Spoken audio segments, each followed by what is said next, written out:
Hello नमस्ते guys, स्वागत है आप सभी का हमारे इस YouTube channel GK by trick 99 YouTube channel में आप सभी का पुनः स्वागत है। चलिए दोस्तों, आज हम बताएंगे आपको जो रेलवे ग्रुप डी के रिगार्डिंग यानी अडेंडम नंबर 2 जो फिलहाल जारी किया गया है आज के डेट में यानी कि 6/12/2022 को। आखिर ये क्या है? बहुत सारे स्टूडेंट का यहाँ पे कन्फ्यूज़न है कि ये 70% सभी लाइन तो आसानी से समझ जाते हैं। फिलहाल यहाँ पे जो 70% है उसको लेकर के बहुत सारे स्टूडेंट का कन्फ्यूज़न है कि आखिर ये 70% क्या है। तो इसके बारे में डिटेल्स एनालिसिस करेंगे। चलिए, आप लोगों का स्वागत है चैनल पे और इस वीडियो को स्किप मत करेगा, शुरू से अंत तक देखना है। चलिए स्टार्ट करते हैं। पहला पॉइंट, यहाँ पे जो पॉइंट पहला है, सबसे पहले इसमें देखना क्या है, तो ये अपना डेट देख लेनी है स्टार्टिंग में। ये किस पोस्ट के लिए है? RC group D 11 7th CPC post के लिए, ठीक है। Following paras are added to addendum number 1 to corrigendum and amendment number 4 published on RRB website on 12 अगस्त 2022।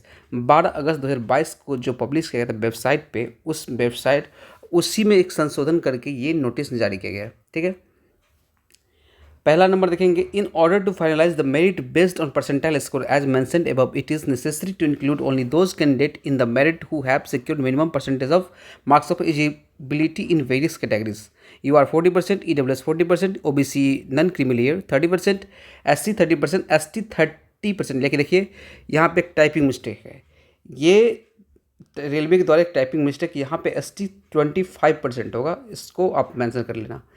यहाँ पे 25% एसटी के लिए होगा, रिजर्व है as per qualifying criteria given in पारा 14.1। आपको जो नोटिफिकेशन दिया गया था उसके पारा 14.1 में ये सब मेंशन ऑलरेडी मेंशन है। तो ये सब मायने नहीं रखता है। Shortlisting of candidate for various stage shall be based on the normalization marks. तो उसमें ये दिया गया था कि कैंडिडेट जो शॉर्ट लिस्ट होगा, जिनका रिजल्ट होगा सीबीटी में, वो किस आधारित, तो एक नॉर्मलाइजेशन मार्क्स के आधारित। बहुत सारे कैंडिडेट के यहाँ पर कन्फ्यूजन था कि अनरिजर्व कैटेगरी के लिए यानी यूआर के लिए 40% लाना नेसेसरी है, यानी जिनका 100 में 40% रहेगा, 40 मार्क्स समझिए, उनका रिजल्ट हो जाएगा। तो फिर ये नॉर्मलाइजेशन पर रिजल्ट क्यों बता रहा है? तो ये कह रहा कि यदि 40% आपका है तो आपका रिजल्ट काउंट किया जाएगा, लेकिन फाइनली जो रिजल्ट बनेगा वो आपके नॉर्मलाइजेशन बेस मार्क्स पे ही बनेगा। तो आखिर ये नॉर्मलाइजेशन मार्क्स है क्या? आज से लगभग 1 महीना पहले मैंने अनाउंसमेंट किया इस चैनल पे कि नॉर्मलाइजेशन लास्ट में किस आधार पर रिजल्ट दिया जाएगा, रेलवे इस पे संशोधन कर रहा है। तो बहुत सारे लोगों का नेगेटिव कमेंट आया था कि आप क्या मिनिस्ट्री में हो। तो चलिए, आज आपके सामने वो नोटिस निकल के आ चुका है। फिलहाल क्या है, तो इसमें जो बताया जा रहा है कि shortlisting of candidate for various stage shall be based on the normalization mark obtained by them whenever CBT is conducted in multiple session for the same syllabus. इनके कहने का मतलब ये हुआ कि जब सिलेबस सेम ही है, जब आरसी ग्रुप डी का सिलेबस सबके लिए जब एक ही है, तो उस और मल्टीपल फेज में यानी एक से अधिक शिफ्ट में आपका एग्जाम है, एक से अधिक फेज में आपका एग्जाम हुआ है, तो उसमें नॉर्मलाइजेशन की प्रक्रिया अपनाई जाएगी। इसके कहने का मतलब ये हुआ, ठीक है। हम आपको इसका टोटली मीनिंग नहीं समझाते, आखिर कहने का उद्देश्य क्या है वो हम बता रहे हैं, उनको समझिए। इनके कहने का मतलब ये है कि भाई साहब, हम नॉर्मलाइजेशन तो करबे करेंगे, नॉर्मलाइजेशन करना ही पड़ेगा, ठीक है। अब नॉर्मलाइजेशन किस आधार पे होगा? बहुत सारे कैंडिडेट का कन्फ्यूजन ये है कि जो यू आर 40%, यदि मेरा 100 में 40 नंबर, तब तो मैं रिजर्व हूँ, यानी कि मेरा रिजल्ट हो जाएगा। बहुत सारी कैंडिडेट का यही मानना होगा कि मेरा तो यू आर में 40% है तो हम सेफ़ हैं, ईडब्ल्यूएस में 40% सेफ है, ओबीसी में 30% सेफ है, एससी में 30% सेफ है, एसटी में 25% है तो सेफ है, यानी कि 100 में 25 मार्क्स है तो सेफ है। लेकिन ऐसा नहीं है भाई, ये जो दिया गया था उसी के एक बीच का रास्ता निकाला है यहाँ पे, समझिए। तो अब नीचे हम देखते हैं, उसके बाद बताएंगे। For this the requirement percentile score of each candidate will be converted into normalization mark. यानी कहने का मतलब ये हुआ कि जितने भी कैंडिडेट है उनका जो परसेंटाइल स्कोर निकलेगा, मान लीजिए आपका 60 मार्क्स है, परसेंटाइल आपका 80 दिखा रहा है। देखिए, परसेंटेज और परसेंटाइल में अंतर है।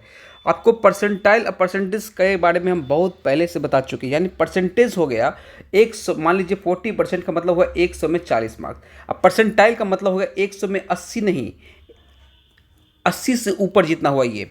यानी परसेंटेज उस मार्क्स के नीचे काउंट किया जाएगा और परसेंटाइल उस मार्क्स से ऊपर, यानी परसेंटाइल 80% बोले तो इससे ऊपर जितना बचेगा यानी 20 बचेगा, ये परसेंटाइल हुआ। यदि 40% बोले तो इससे 40 से नीचे, 40 या 40 से नीचे वाला होगा, ये क्या होगा 40% के अंतर्गत आएगा। ठीक है, तो ये अंतर है परसेंट। अब कह रहा है कि हम परसेंटाइल को फिर, क्योंकि रेलवे वाले को यानी TCS वालों को लास्ट में फाइनली ये समझ में नहीं आ रहा मैथमेटिक्स फॉर्मूला किस आधार पर उनका रिजल्ट तैयार किया, क्योंकि उनके मन में कहीं ना कहीं अभी भी डर है ट्रेन जलाने को लेकर के कि NTPC शिफ्ट 1 में जिस प्रकार से घटना घटित हुआ था फिर कहीं ऐसा ही घटना ना हो, उसके लिए क्या करना चाहिए।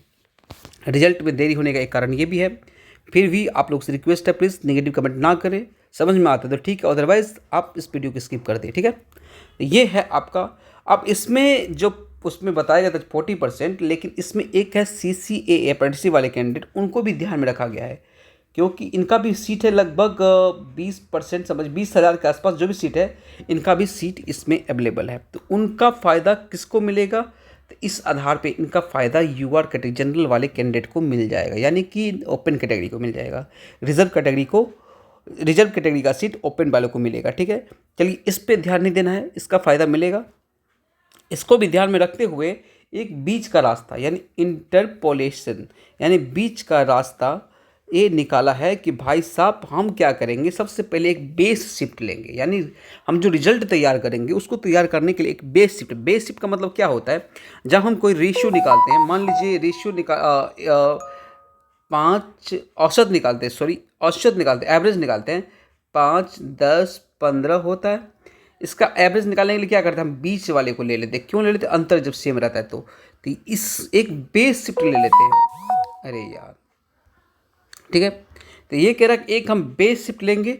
ये बेस शिफ्ट क्या है यहाँ पे हम चर्चा करेंगे। ठीक है, उसको स्टैंडर्ड मैथमेटिकल फार्मूला, अब ये फार्मूला तैयार किए हैं उसके आधार पे, और उस पर क्या करेंगे, बीच का रास्ता निकालेंगे ताकि इस CCAA कैंडिडेट के लिए कोई दिक्कत खड़ी ना हो। ठीक है, अब ये बेस शिफ्ट क्या है उसके ऊपर चर्चा कर लेते हैं। बेस शिफ्ट जो है एक for the above purpose is defined as a shift having the highest mean मतलब हाईएस्ट एवरेज।